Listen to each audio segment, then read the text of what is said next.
Numa pequena cidade do interior do Brasil, o silêncio era quebrado apenas pelo som da bengala de ferro batendo no chão. Antônio Rosa, 79 anos, ex-combatente da FEB na Segunda Guerra Mundial, vivia uma rotina calma e previsível.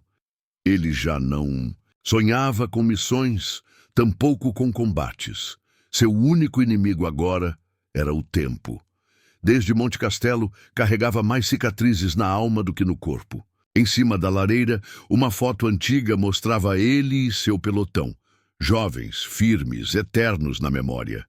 Naquela tarde, porém, tudo mudou com o som de um envelope deslizando pela porta. Era uma carta sem remetente, escrita à mão com caligrafia, antiga e precisa. E nela, uma frase em negrito gelou o sangue de Antônio. A guerra nunca acabou. Quer acompanhar histórias emocionantes e inspiradoras como essa? Inscreva-se agora para receber conteúdos exclusivos, atualizações e narrativas que vão além do óbvio. Não perca nenhum capítulo dessa jornada emocionante. Clique no botão de inscrição e faça parte da nossa comunidade. A carta continha apenas 5 linhas, mas cada palavra parecia ter peso de chumbo. Ela mencionava coordenadas próximas a uma antiga base abandonada do exército, no interior da Mata Atlântica. Pedia que ele fosse sozinho, sem chamar atenção, e assinava com o codinome Guarda-Alfa. Antônio sentou-se devagar, como se o passado o puxasse de volta para as trincheiras. Ele não ouvia esse nome, Guarda-Alfa, desde os anos 40, quando fazia parte de uma força secreta da inteligência. Era uma operação tão confidencial que nem os outros soldados sabiam da sua existência. Na época, ele havia feito parte de uma missão de infiltração contra espiões infiltrados no Brasil. Será que alguém do passado havia sobrevivido? Ou era apenas um blefe macabro? No dia seguinte, Antônio foi até o sótão, onde guardava sua velha caixa de guerra. Ali estavam suas medalhas, um diário de campanha, um rádio Morse e um coldre vazio. Ele passou a mão sobre o símbolo da FEB e sentiu o coração bater mais forte. Era como se a carta tivesse despertado uma parte adormecida de si mesmo. Não sabia se estava sendo paranoico, mas sentia que aquela mensagem era real. Pegou um canivete antigo, uma lanterna e um mapa da região. Com mãos trêmulas, anotou as coordenadas num caderno e respirou fundo. A missão, seja lá qual fosse, já havia começado. No centro da cidade, Antônio passou pelo coreto onde tocavam marchas militares nos anos 50. Lembrou-se de como voltou da Europa como herói, mas depois foi esquecido como tantos outros. Agora, ao andar pelas ruas, via olhares curiosos, mas poucos sabiam o que ele tinha enfrentado. Comprou mantimentos e pilhas, sem levantar suspeitas, como um veterano que só queria caminhar no mato. Na farmácia, viu um velho conhecido, o tenente reformado Esteves, e hesitou. Pensou em contar sobre a carta, mas decidiu que essa missão era solitária. Durante a noite, revisou o conteúdo do bilhete repetidamente. Você foi um dos últimos. Eles estão voltando. Encontre a verdade. Na manhã seguinte, antes do sol nascer, Antônio pegou sua bicicleta enferrujada e partiu rumo às coordenadas. As rodas cortavam a neblina enquanto os grilos e corujas se calavam diante de sua presença. A estrada de terra parecia levar direto ao passado. Cada árvore parecia observá-lo. Passou por uma ponte abandonada, onde outrora soldados treinavam com armas falsas. Ali, acampamentos secretos foram montados durante a guerra, longe dos olhos civis. Ao chegar próximo da mata fechada, deixou a bicicleta escondida sob folhas. A entrada da antiga base estava camuflada por décadas de vegetação. Mesmo assim, o veterano reconheceu o caminho, como se seus pés lembrassem antes da mente. Ao se aproximar, notou marcas recentes no chão, pegadas, galhos quebrados, terra remexida. Alguém havia estado ali recentemente, e não era por acaso. A estrutura da base estava parcialmente destruída, mas ainda havia sinais de atividade. Um pano com o símbolo da antiga unidade tática estava pendurado na parede. Era o mesmo do seu tempo. Dentro da instalação havia papéis espalhados, equipamentos antigos e uma máquina de escrever. Sentou-se na cadeira enferrujada e viu uma nova carta esperando por ele. Dessa vez, o texto era mais direto. Eles estão infiltrados novamente. Sua experiência é essencial. Antônio fechou os olhos. A guerra, de fato, nunca acabara. Em meio ao susto, escutou um estalo de galho atrás da parede de concreto. Virou-se lentamente, sacando o canivete. O instinto militar ainda pulsava forte. Uma figura surgiu das sombras, um homem encapuzado, armado com uma espingarda. Mas não atirou.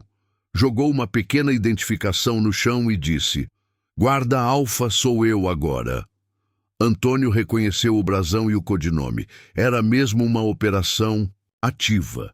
O estranho revelou que o velho esquadrão fora reativado secretamente para lidar com uma ameaça nacional. Espiões internacionais estavam tentando reativar redes adormecidas desde os anos 40. E Antônio era o último que sabia como essas redes funcionavam. Foram horas de conversa tensa, como numa operação de campo. O novo guarda-alfa revelou que a infiltração ocorria via agentes disfarçados em áreas rurais. Códigos, sinais antigos e mensagens em rádios piratas estavam sendo rastreados. Por isso, precisavam de alguém com conhecimento da antiga rede de inteligência militar. Antônio, mesmo com idade avançada, era considerado ativo por saber linguagens codificadas esquecidas. Sentiu-se dividido entre a vida pacífica e o chamado da honra. Mas uma frase selou sua decisão: "Sem você, o país vai ficar cego no campo inimigo." Respirou fundo, levantou-se com firmeza e disse: "Diga-me onde começa a missão." A base foi reativada em poucas horas, com geradores portáteis e rádios de longo alcance. Mapas foram desenrolados sobre a mesa e círculos. Vermelhos indicavam locais suspeitos. A primeira parada seria um vilarejo onde uma antiga rede de espiões nazistas havia operado nos anos 40. Era um ponto sensível, escondido na Serra da Mantiqueira, onde até hoje se falava pouco português. Antônio sentiu a pressão nos ossos, mas sua mente estava mais afiada do que nunca. Vestiu um colete leve, ajeitou o boné da FEB e se olhou no espelho. "Velho, mas útil", sussurrou para si mesmo, ajustando o coldre vazio na cintura. A guerra invisível voltava a rugir e ele estava pronto para escutá-la. Na calada da noite, o jipe militar atravessava a estrada estreita rumo ao primeiro ponto de vigilância. Dentro, Antônio mantinha os olhos fixos nos mapas, revendo os sinais antigos da rede. Ao seu lado, 2 jovens analistas o observavam com respeito e admiração silenciosa. Eles mal podiam acreditar que estavam em missão com um veterano vivo da Segunda Guerra, mas para Antônio aquilo era apenas o retorno de um dever inacabado. O rádio chiava em código Morse e ele traduzia mentalmente com naturalidade. Quando o jipe parou, a floresta parecia observar em silêncio absoluto. O veterano desceu primeiro. Ele sabia, a guerra nunca acabara, apenas adormecera. O vilarejo escondido na Serra da Mantiqueira parecia congelado no tempo. Casas de madeira, estradas de terra e um silêncio inquietante dominavam o cenário.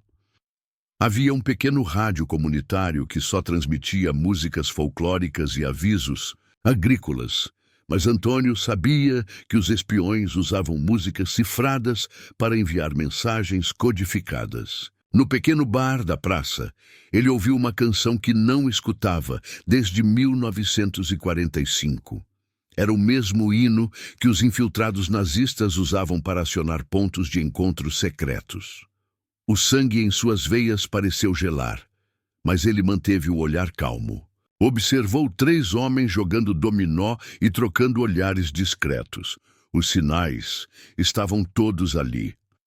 Durante 2 dias, Antônio e os jovens analistas montaram um posto de observação disfarçado num chalé abandonado. Usavam binóculos, câmeras térmicas e escutas direcionais de última geração. Mas o que realmente guiava a investigação era o instinto e memória do velho combatente.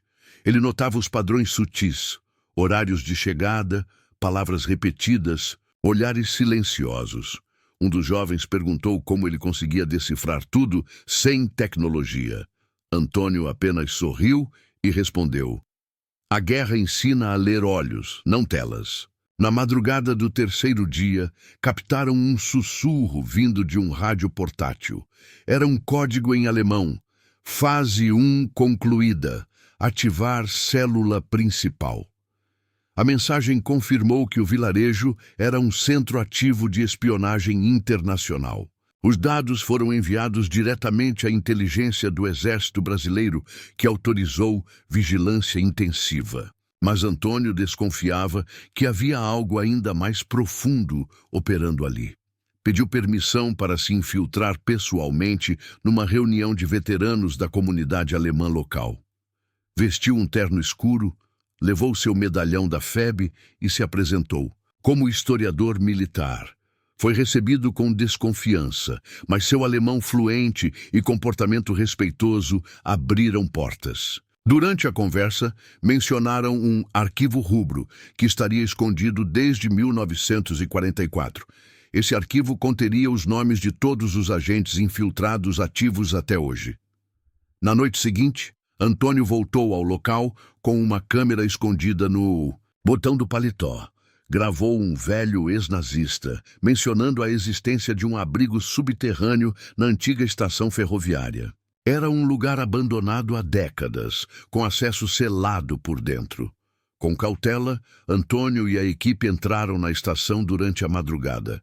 Forçaram uma grade e desceram por uma escada corroída pelo tempo e pelo mofo. O cheiro era de ferrugem e umidade, mas a tensão no ar era maior. Ali encontraram documentos em alemão, munições antigas e caixas com insígnias da Gestapo. Um pequeno cofre enferrujado continha o arquivo rubro, ainda intacto. De volta à base, os documentos foram digitalizados com urgência e criptografados para envio à sede do Exército. Mas enquanto processavam as informações, o sistema foi invadido por um ataque digital sofisticado. Apenas Antônio havia impresso parte do conteúdo e guardado no bolso interno do paletó. O ataque cibernético indicava que o inimigo sabia da operação e estava à espreita. Decidiram evacuar o vilarejo imediatamente e seguir para o ponto de investigação. O próximo destino estava nos papéis, uma antiga base alemã escondida nas ruínas de um mosteiro no Paraná. Antônio sabia que ali seria mais perigoso. Ali, ele perdera 2 companheiros na juventude. Mas também sabia que lá estava a peça final do quebra-cabeça. Durante a viagem, relembrou os amigos caídos na missão de 1944. Foram emboscados por soldados infiltrados que falavam português com sotaque alemão. Antônio sobreviveu se fingindo de morto sob o corpo de um colega por 6 horas. Agora, ao retornar ao mesmo local, sentia que o destino exigia um acerto de contas. A floresta paranaense era densa, escura e cheia de histórias mal contadas. Na trilha de acesso, viram pegadas recentes e uma bandeira improvisada com o símbolo da SS.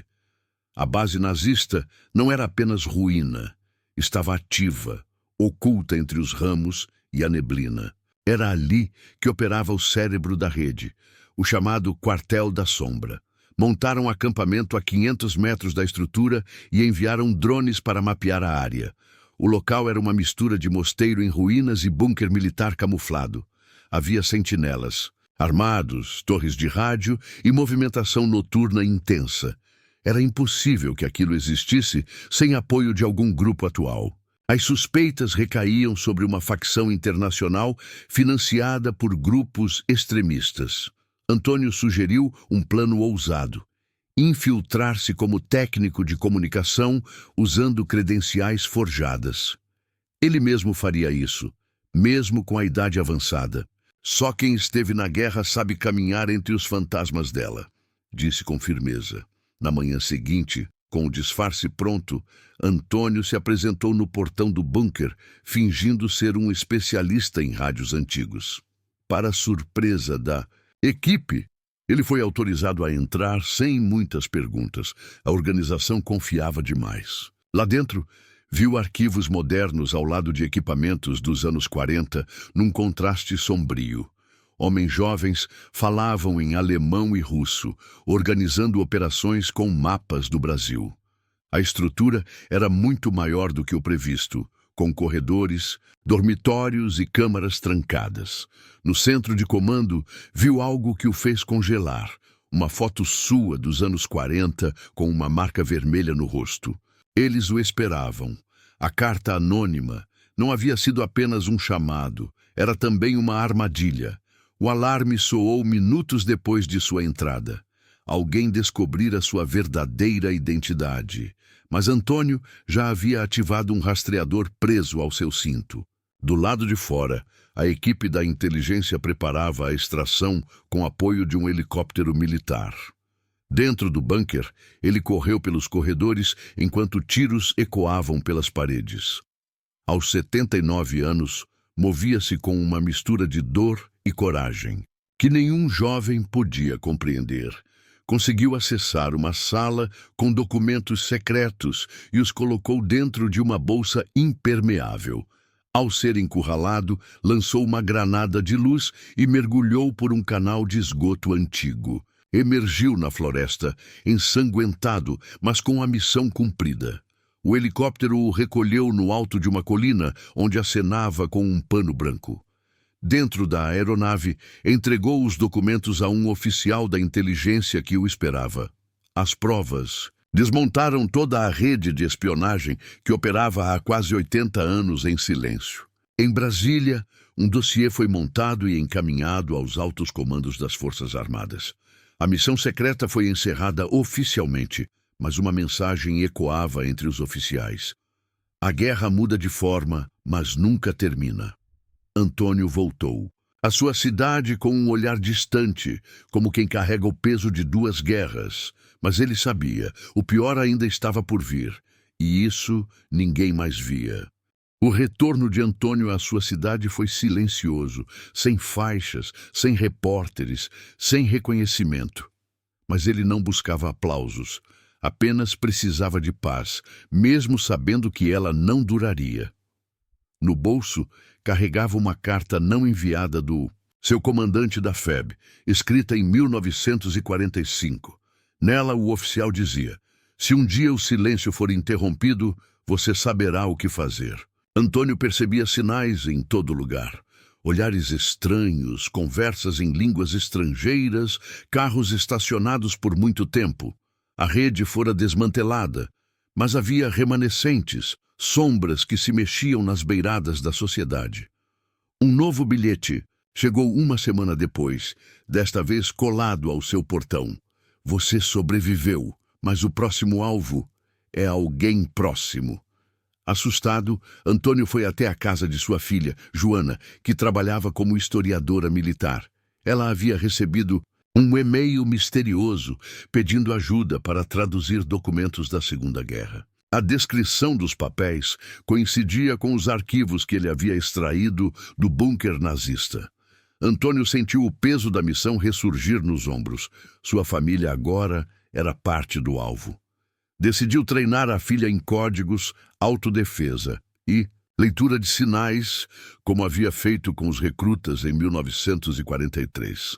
A casa virou um centro de observação improvisado, com rádios, binóculos e fichas criptografadas. A neta de apenas 10 anos achava divertido o jogo de espionagem, sem saber o perigo real. Mas Antônio sabia que a próxima onda seria muito mais silenciosa e fatal. Com apoio da inteligência, Joana foi transferida para uma base segura em Minas Gerais. Lá, pai e filha começaram a revisar documentos antigos que falavam de uma Operação Ragnarok. Era um plano ativado após a queda oficial do nazismo. Infiltrar ideologias em gerações futuras via cultura, política e educação. A operação previa agentes dormentes, programados para ativar após décadas. E agora, com a internet, eles se organizavam globalmente, misturando história com desinformação. Um dos nomes listados como coordenador da célula sul-americana era um professor universitário brasileiro. Antônio decidiu que precisava agir, mesmo sem aval formal, para evitar um novo colapso. Ele sabia, essa missão seria a última e a mais difícil. Usando credenciais antigas e a cobertura de uma palestra militar, infiltrou-se num evento acadêmico onde o professor palestraria. Levou um pequeno gravador escondido e posicionou-se na primeira fileira, encarando o homem com frieza.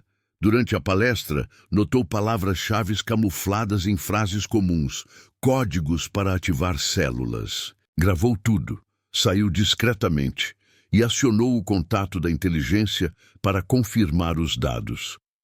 Em poucos minutos, a operação foi validada. O professor era, de fato, um agente dormente. Antônio seguiu-o até um hotel onde mantinha arquivos secretos escondidos num fundo falso da parede. Entrou no quarto após a saída dele e coletou provas cruciais. Mas ao sair, foi cercado por 2 homens de preto, armados e frios. Antônio reagiu com reflexos treinados, mesmo aos 79 anos. Usou uma lâmpada como distração e correu para a escada de emergência. Foi atingido de raspão no ombro, mas continuou fugindo com os documentos. Entrou num táxi e usou um código via rádio para pedir evacuação imediata. A inteligência respondeu em 5 minutos com uma equipe de interceptação. Mas os inimigos já estavam 2 passos à frente. Plantaram provas falsas contra Antônio. Nas redes sociais, surgiu uma denúncia anônima contra ele, acusando-o de terrorismo.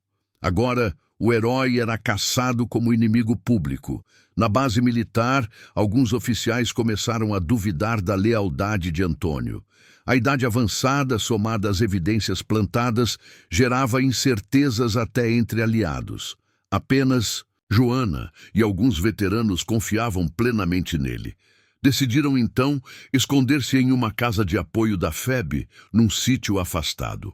Lá montaram uma linha segura de comunicação e prepararam um plano de contra-informação. Joana acessou arquivos sigilosos vazados e conseguiu comparar as manipulações feitas nas denúncias. Em 48 horas, desmontaram a narrativa falsa e enviaram a verdade para um canal militar de emergência. A reputação de Antônio foi restaurada, mas o inimigo agora sabia que ele jamais desistiria. Com o nome limpo e a operação quase completa, Antônio propôs um último ataque: destruir o Arquivo Negro. Esse banco de dados virtual continha os nomes de todas as células ativas do mundo. A base ficava escondida em um satélite móvel, acessado por uma antena clandestina no sul do Brasil. Era protegida por um exército de criptógrafos e agentes contratados. Antônio montou um pequeno esquadrão com veteranos da reserva, jovens da inteligência e Joana. A missão era destruir a antena, criptografar o sistema e impedir o backup. O plano era arriscado, mas necessário. Sem essa etapa, tudo ruiria. Antes da partida, escreveu uma carta: "Se eu não voltar, saiba que a guerra terminou dentro de mim." O ataque começou ao amanhecer, com neblina cobrindo os campos do interior gaúcho. O esquadrão avançava silenciosamente, cada passo coreografado como nos velhos tempos. Antônio liderava a linha, mesmo com o braço ainda ferido e a idade pesando. Chegaram à antena, mas foram recebidos por drones armados e sensores térmicos. Houve troca de tiros. Um membro da equipe foi atingido, mas a missão seguiu. Joana acessou o servidor com um código que o pai havia decorado em 1945. Os dados começaram a se apagar, uma linha por vez, em tempo real. A explosão final destruiu a antena e o céu clareou com o fim da operação. De volta à base, todos foram condecorados com honrarias silenciosas e arquivos selados. A missão nunca existiria nos livros de história, como tantas outras que salvaram o país nas sombras. Antônio recusou uma nova medalha e pediu apenas um último favor: silêncio. Sentado em sua varanda, observava o pôr do sol com a neta no colo. Ela perguntou se ele havia vencido a guerra. Ele sorriu e respondeu: a guerra nunca se vence, pequena, mas a gente impede que ela vença a gente. Fechou os olhos e sentiu enfim que podia descansar. Por dentro, a batalha havia acabado. Meses depois, uma carta anônima chegou a Zed da inteligência. Era de Joana, relatando a vida de seu pai e o legado que ele deixou. Ela criara um arquivo histórico secreto com tudo que foi descoberto. Nomeou o dossiê de Memórias de uma Guerra Invisível. A neta de Antônio cresceu contando a história de um velho que recebeu uma carta e mudou o destino do país. E nos quartéis, uma frase ficou gravada para sempre nos corredores silenciosos. Um veterano recebeu uma carta anônima e descobriu que a guerra nunca acabou. Mas graças a ele, pelo menos por agora, o Brasil estava em paz. Gostou da história? Quer mais conteúdos transformadores e inspiradores? Então não deixe de se inscrever. Ative as notificações para receber em primeira mão novos capítulos, relatos e histórias que celebram o verdadeiro significado do respeito e da coragem. Sua inscrição faz toda a diferença. Junte-se a nós.